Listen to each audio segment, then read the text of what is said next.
ఈ కథ మేహర్ గ్రామానికి చెందింది. అక్కడ చంద్రసేన్ తన భార్య సులక్షణ, పెద్ద కూతురు కుసుమ, చిన్న కూతురు లత ఇంకా తన తల్లితో కలిసుంటాడు. చంద్రసేన్ కూలి పనిచేసి కుటుంబాన్ని పోషిస్తాడు. మొదటి భార్య చనిపోయిన తర్వాత చంద్రసేన్ సులక్షణని పెళ్లి చేసుకుంటాడు. సులక్షణకి కుసుమ అంటే ఇష్టముండదు, ఎందుకంటే తను సవతి కూతురు.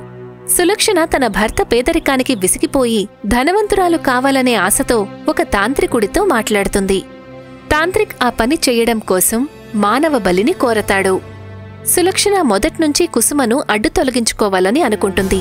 తనని బలివ్వడానికి సిద్ధపడుతుంది. సులక్షణ మాటల్ని కుసుమ చాటుగా వింటుంది.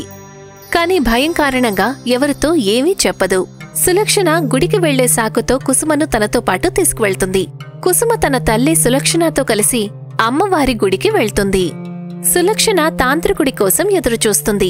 ఆలోగా కుసుమ అమ్మవారికి తన మనసులోని బాధను వ్యక్తపరుస్తుంది. అమ్మ దుర్గమ్మ, నాకు జన్మనిచ్చిన అమ్మ అప్పుడే నీ దగ్గరకు వచ్చేసింది. ఇక సవితి తల్లి నన్ను బలి తీసుకోవాలని అనుకుంటోంది. నన్ను కాపాడు, నన్ను ఎలాగైనా రక్షించమ్మా. కుసుమా, ఇలారా. అక్కడ నిలబడేం చేస్తున్నావు? అమ్మని తలుచుకుంటున్నాను. మీ అమ్మ ఎప్పుడో చనిపోయింది కదా, నాతో పాటు రా. సులక్షణ కుసుమతో కలిసి గుడి బయటికి వస్తుంది. అక్కడ ఒక కొబ్బరి చెట్టు ఉంటుంది. సులక్షణ అదే చెట్టు కింద నిలబడి తాంత్రికుడికి ఫోన్ చేస్తుంది. అంతలో ఒక పెద్ద కొబ్బరి బొండం చెట్టు నుండి సులక్షణ తల మీద పడుతుంది. సులక్షణ తల నుండి రక్తం కారుతుంది. తను స్పృహ తప్పి పడిపోతుంది. అంతలో ఆ కొబ్బరిలో నుంచి మాటలు వినిపిస్తాయి. కుసుమా, నేను ఒక మాయా కొబ్బరికాయను. సులక్షణ నిన్ను బలి ఇవ్వాలని అనుకుంటుందని నాకు తెలిసింది. కాని కంగారు పడకు, నేను నిన్ను రక్షిస్తాను. నాతో పాటు పద. మీతో ఎక్కడికి రావాలి? నువ్వు నాతో ఒక మాయా ఇంట్లో సురక్షితంగా ఉండొచ్చు. ఇవాటి నుండి ఈ కొబ్బరికాయ నీ ఇల్లు. కొబ్బరి తన ఆకారాన్ని పెద్దది చేసుకుని ఒక అందమైన ఇల్లుగా మారిపోతుంది. ఇంటి తలుపు తెరుచుకోగానే కుసుమ లోపలికి వెళ్ళిపోతుంది. కొబ్బరి ఇల్లు గాలిలోకి తేలుతుంది.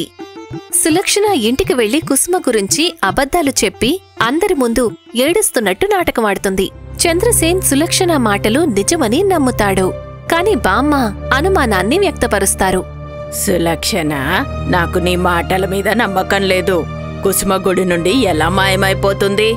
మీరు ఎప్పుడు నన్ను అనుమానిస్తూనే ఉంటారు. సవతి తల్లినని నానా మాటలు అంటూ ఉంటారు. చంద్రసేన్ పోలీసులకి కంప్లైంట్ చేయడానికి వెళ్తాడు. తాంత్రికుడు సులక్షణ కోసం చేతబడి చేయడం మొదలుపెట్టేస్తాడు.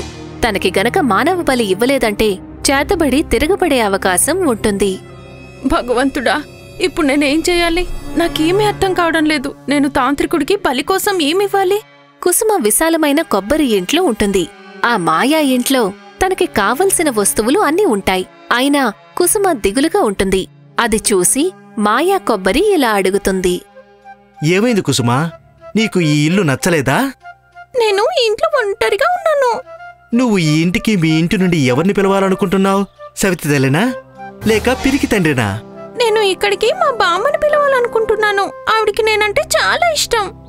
మాయా కొబ్బరి చేసే అద్భుతంతో బామ్మ కూడా అక్కడికి వస్తారు. ఇద్దరూ సంతోషంతో ఒకరినొకరు హత్తుకుంటారు. అమ్మా కుసుమా, నువ్వు ఇక్కడ ఉన్నావా? అసలు ఈ ఇల్లు ఎవరిది? బామ్మా, ఇది నా ఇల్లు. ఏంటి, ఇది నీ ఇల్లా? అవును బామ్మా, ఇదంతా కూడా మాయా కొబ్బరి వల్లే సాధ్యమైంది. ఆ మాయా కొబ్బరి ఎవరు అని మాత్రం నన్ను అడగొద్దు. అదంతా నేను నీకు తర్వాత చెప్తాను. పద, ముందు నేను నీకు నా ఇల్లు చూపిస్తాను.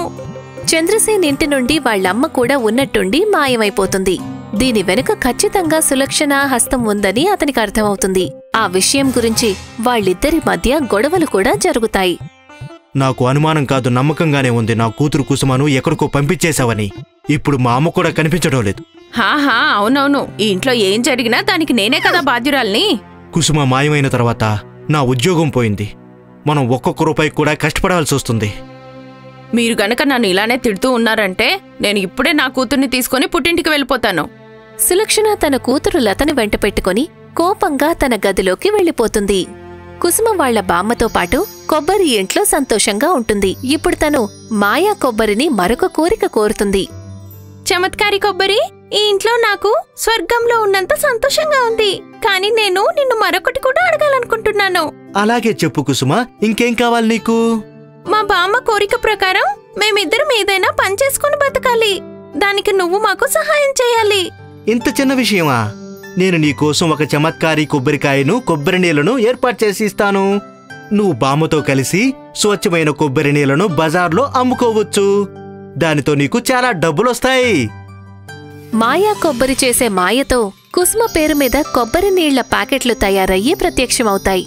కుసుమ బామ్మతో కలిసి బండి మీద కొబ్బరి నీళ్లు అమ్ముతుంది. కుసుమ కొబ్బరి నీళ్లు క్షణాలలో అమ్ముడుపోతాయి. చూస్తూ ఉండగానే కుసుమ కొబ్బరి నీళ్లు ఒక బ్రాండ్గా మారతాయి. కుసుమ తన వ్యాపారాన్ని ఇప్పుడు ఒక దుకాణంలో కొనసాగిస్తుంది. కుసుమ కొబ్బరి నీళ్ల పేరు విదేశాల వరకు విస్తరిస్తుంది. ఇదే విషయం చంద్రసేన్కి కూడా తెలుస్తుంది. తను వెంటనే సులక్షణతో పాటు కుసుమ దగ్గరికి వెళ్తాడు. తనని క్షమాపణ అడుగుతాడు. అమ్మా కుసుమ, నన్ను క్షమించు. ఆలస్యంగానైనా నేను కళ్ళు తెరుచుకున్నానమ్మా. అవునమ్మా, నీ విషయంలో అసలైన నేరస్తురాల్ని నేను. వీలైతే నన్ను క్షమించు. నీ చెల్లెలు లతా కోసమైనా మమ్మల్ని క్షమించమ్మా. అమ్మా కుసుమ, పెద్దవాళ్ళు తమ తప్పుని తెలుసుకున్నారు.